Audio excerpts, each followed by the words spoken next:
Anchor అవని అనుకొని వచ్చారా? లేదు, మీరు ఒక హీరో అవుదామని ఇండస్ట్రీకి వచ్చారు అండ్ యాంకర్ అయ్యారు, అంటే ఆ విధంగా స్టార్ట్ చేశారు కెరియర్. సో ఎలా అనిపిస్తుంది అండ్ ఎందుకు అలా యాంకరింగ్ వైపు వెళ్ళారు ముందు మీరు?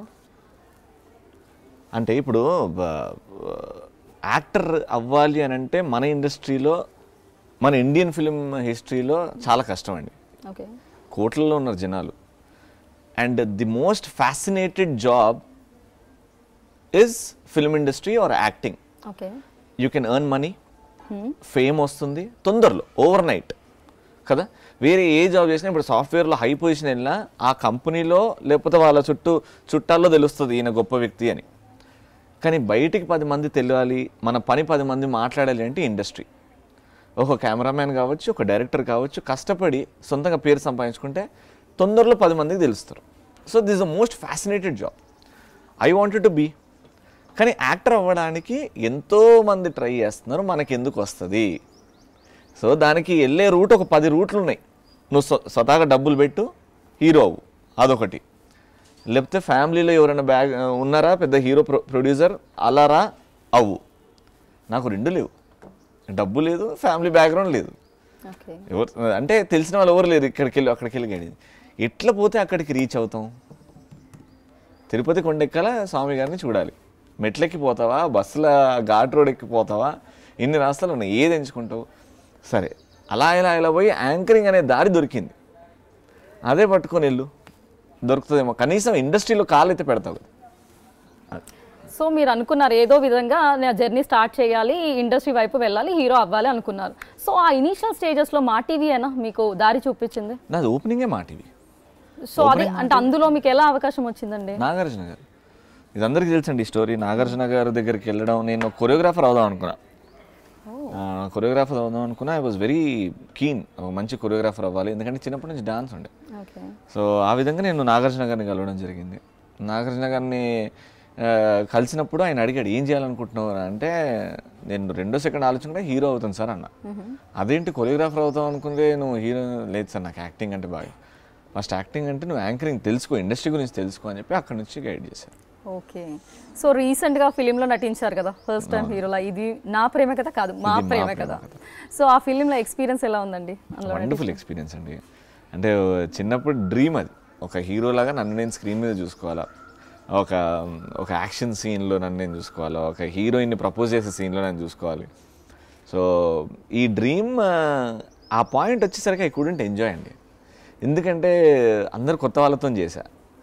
రిలీజ్కి ఎంత కష్టపడ్డామో నాకు తెలుసు. సో ఆ రిలీజ్ కష్టము, రిలీజ్ అయిన తర్వాత కూడా రిలీజ్ అయింది నా సినిమా అన్న ఎంజాయ్మెంట్ కంటే ఆ స్ట్రెస్ ఎక్కువైపోయింది. అవుతుందా కాదా, ఇది అది ఇది అది అది ఇది సినిమా రిలీజ్ చేయడం చాలా కష్టం అండి.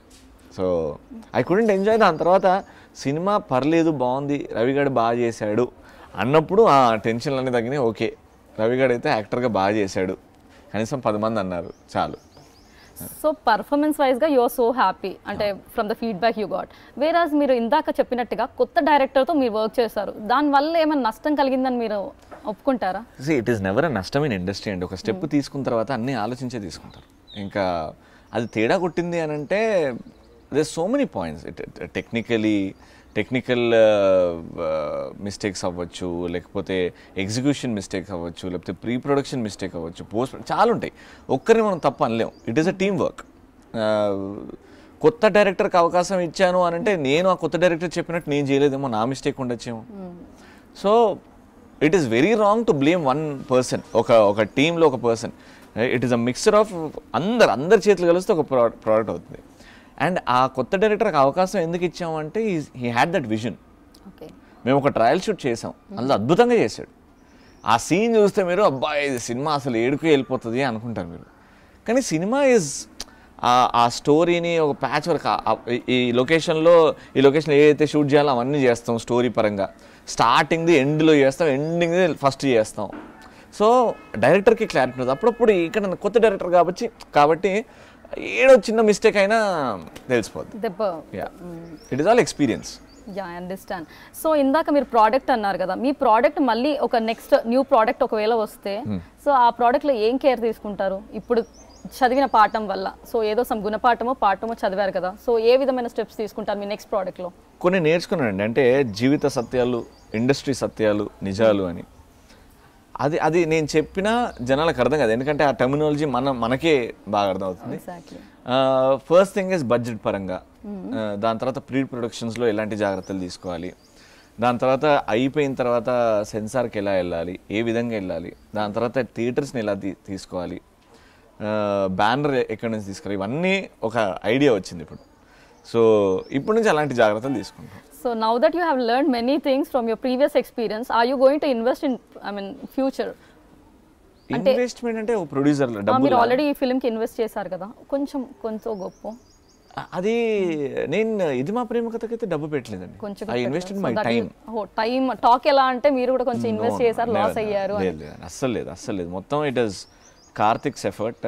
మనోడే డబ్బులు తెచ్చుకున్నాడు. నేను డబ్బు పరంగా అయితే ఒక్క పైసా పెట్టలేదు సినిమాకి.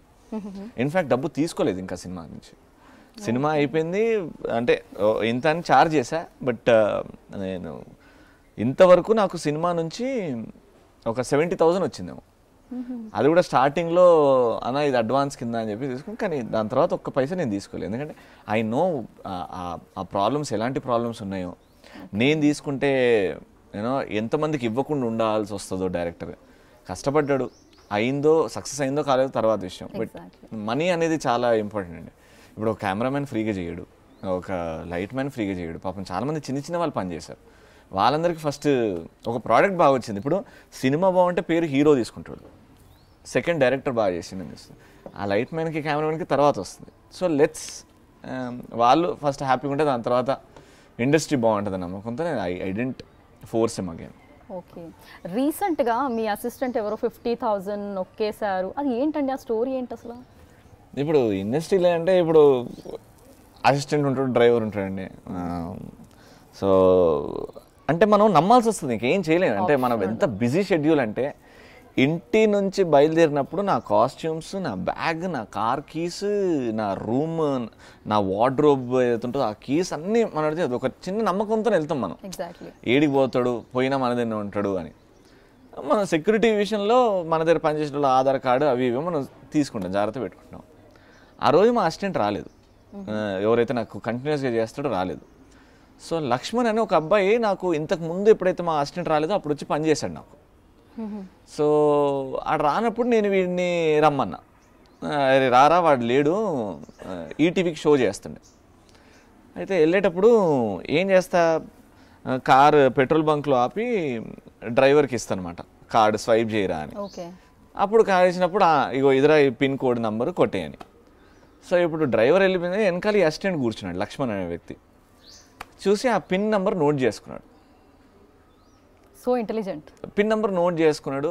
దాని తర్వాత 2 days తర్వాత వేరే షూట్కి వచ్చి ఎప్పుడు నా కార్లోకి వెళ్ళి వాలెట్, నా కార్లో ఉంటుంది వాలెట్, ఎప్పుడు తీసాడో ఆ కార్డ్ ఎప్పుడు తీసాడో 2 cards ఉంటాయి.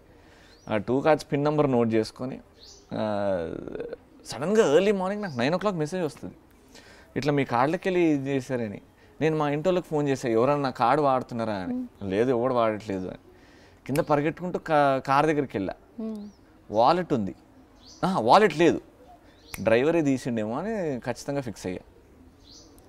కానీ డ్రైవర్ అప్పుడు ఇంటికి వచ్చిండు. అడిగిన నేను ఎందుకు తీస్తానన్నా, అసలు ఇన్ని రోజుల నుంచి పని చేస్తున్నా, ఒక 1.5 year నుంచి డ్రైవర్ పని చేస్తాను, ఎవడు తీస్తాడు అది ఇది చూస్తే అర్థం కాలే మాకు ఎవరు తీస్తాడు. ఏదైతే నాకు మెసేజ్ వచ్చిందో ATM బ్యాంక్ వెళ్ళేసి ఆడ నుంచి పోలీస్ కంప్లైంట్ ఇచ్చి ఆడ నుంచి బ్యాంక్ వచ్చి నాకు సీసీ ఫుటేజ్ కావాలి అని అంటే సీసీ ఫుటేజ్ ఒక 2 daysలో దొరికింది. సో ఈడు ఫుటేజ్లో లక్ష్మణ్ ఆడు 40,000 ఒక కార్డు నుంచి 10,000 ఇంకో కార్డు నుంచి 50,000. దాని తర్వాత తీసుకున్నాడు విజయనగరం దగ్గర ఎక్కడ ఉంటాడు, విజయనగరం దగ్గర. ఇక్కడ తీసుకుని వెంటనే పారిపోయాడు. ఇప్పుడు లేడు, ఇంకా ఇప్పుడు లేడు, దొరకలేదు నాకు. టెక్నాలజీ ఎంత అడ్వాన్స్, వాడు ఎలా అనుకున్నాడు అయితే దొరకనని. అంటే మీరు పట్టించుకోరనుకున్నారు, యాంకర్స్ కదా. పట్టించుకోవడం కాదు, ఆడికి తెలిసి నేను ఎంత స్ట్రిక్ట్ డబ్బు పరంగా. నాకు వచ్చే డబ్బు నేను కరెక్ట్ వాడికి ఇస్తా. వాడు నాకు ఎక్స్ట్రా అన్నా 10 రూపాయలు అన్నా, అరే నీ డబ్బు నీకు ఇచ్చిన, నన్ను ఎక్స్ట్రా అడగకు అంతే. అవసరం ఉంది అని అంటే నువ్వు అన్న ఇగో ఇది అవసరం ఉందని చెప్పి నేను 10,000 ఇస్తా, నువ్వు డబ్బులు అన్న ఇంకో 10 రూపాయలు నువ్వు చేసిన పనికి ఇగో ఇది నీకు ముందే మాట్లాడుకున్నాం కదా, ఎక్స్పెక్ట్ చేయకుండా. అదే అంటే అంత స్ట్రిక్ట్ తెలిసి నేను డబ్బు పరంగా. కానీ ఇలా 50,000 తీసుకొని పోయిండు, మళ్ళీ ఏదో బండి కొన్నాడంట. పోలీస్ కంప్లైంట్ ఇస్తే 2 నిమిషాలండి. సో యూ డోంట్ అసలు మీరు అసలు కంప్లైంట్ ఇవ్వలేదు, జస్ట్ అవి తీసుకున్నారా డేటా? పోలీస్ ద్వారా నేను ఫుటేజ్ తీసుకున్నా, ఎందుకంటే పోలీస్ కంప్లైంట్ ఇస్తేనే బ్యాంక్ వాళ్ళు మీకు ఫుటేజ్ ఇస్తారు. కానీ నేను కంప్లైంట్ ఇవ్వలే. అసిస్టెంట్ ఏం చేస్తాడు, బతుకు నాశనం అవుతుంది. ఎంత 23-24 ఏళ్ళు బతుకు నాశనం అవుతుంది. ఒక 50,000 కోసం ఒక జీవితం ఎందుకు ఏది చేయాలి అని చెప్పేసి ఇంకా సరే చూస్తున్నా ఎప్పుడన్నా దొరకడా, ఈడేది తిరగడా అని. కానీ అక్కడ కృష్ణనగర్ ఎక్కడైతే ఉంటుండో అక్కడ ఉండలేడు, పారిపోయాడు. విజయనగరం ఇంటికి వెళ్ళి ఉన్నాడంట, అక్కడ వైజాగ్లో ఏదో బండికి ఉన్నాడంట. సరే ఏదో రోజు దొరుకుతాడులే, ఎడికి పోతాడు. అండ్ మనం ఆ 50,000 ఏడ ల్యాండ్ కొనలేము. But still matter of money. So ఇందాక చెప్పినట్టుగా మీరు మనీ విషయంలో అయితే నిజంగానే చాలా కఠినం అంట కదా? కఠినం కాదండి, ఇది హార్డ్ ఎర్న్డ్ మనీ. చిన్నప్పటి నుంచి నేను ఎన్ని కష్టాలు పడ్డానో చెప్తే మీరు నమ్మరు. నేను చెప్పదలుచుకోలేదు, I don't want sympathy. But అలాంటి పరిస్థితుల్లో నాకు ఇప్పుడు ఒక్కొక్క పైసా నాకు చాలా వాల్యూ. ఒక పైసా నేను ఎర్న్ చేసిందంటే because I put my sweat and blood. And shooting బయట చూసేటోళ్ళకి చాలా కలర్ఫుల్ ఉంది స్క్రీన్, ఇది ఎంతసేపు అంటారు. కానీ ఆ కష్టం మాకు తెలుసు, మీకు తెలుసు, మనకు తెలుసు. ఒక 14-15 అవర్స్ నిల్చొని చేయాలి, కూర్చోకుండా చేయాలి, కంటిన్యూస్గా ప్యారలల్గా మీ బ్రెయిన్ పనిచేస్తుండాలి. మేకప్ ఉంటుంది ఫేస్ మీద, హెవీ లైట్స్ ఉంటాయి. ఆ లైట్స్ ఎదురుగా 14-15 గంటలు రెస్ట్ లేకుండా పనిచేయాలి. పొద్దున 8 గంటలకు తింటే 4 గంటలకు మళ్ళీ లంచ్ అంటాం, మళ్ళీ 11:30-12 గంటలకు డిన్నర్ అంటాం. ఒళ్ళు ఏమవుతుంది, లోపల డైజెస్టివ్ సిస్టమ్ ఏమవుతుంది, ఎవ్వడికొద్దు. ఇంత కష్టపడితే నాకు వచ్చే చెక్, అది చెక్ కాదు, అది నా స్వెట్, నా బ్లడ్. అది నేను సేవ్ చేసుకొని నా కష్టం అంటే నా వాళ్ళు బాగుండాలి. నా దగ్గర పని చేసినోడు ఆడు కష్టపడ్డాడు, వాడికి న్యాయం జరగాలి, వాడికి ఇస్తా. ఆ పరంగా నేను చాలా కష్టం. వేస్ట్ చేయకండి, డబ్బులు వేస్ట్ చేయకండి. అది నేను నమ్ముతాను.